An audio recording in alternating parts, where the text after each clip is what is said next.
রাজধানীর মোহাম্মদপুরের বিভিন্ন স্থানে মাদক ব্যবসা চালিয়ে আসছিল পিচ্চি রাজা ও তার অনুসারীরা। গত ৫ আগস্ট সরকার পতনের পর জেনেভা ক্যাম্পে প্রায়ই গোলাগুলির ঘটনা ঘটছে। এসব হামলা গোলাগুলিতে ব্যবহার করা হচ্ছে বিভিন্ন থানা ও পুলিশের কাছ থেকে লুট করা অস্ত্র। এ অবস্থায় সেনাবাহিনীর ৪৬ স্বতন্ত্র পদাতিক ব্রিগেডের নির্দেশনায় জেনেভা ক্যাম্পে অভিযান চালায় সেনা, পুলিশ ও র্যাব। তাদের জালে ধরা পড়ে শীর্ষ মাদক ব্যবসায়ী পিচ্চি রাজা ও ৩ নারী সহ ৩৫ জন। সে সময় বিপুল দেশীয় অস্ত্র ও মাদকদ্রব্য উদ্ধার করা হয়।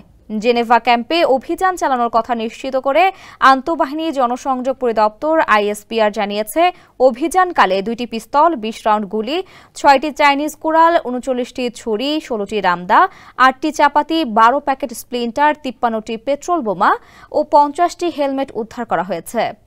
২৫০টিরও বেশি ডিজাইন অপশন নিয়ে ওয়ালটন স্মার্ট ফ্রিজ, বোঝে আপনার প্রয়োজন।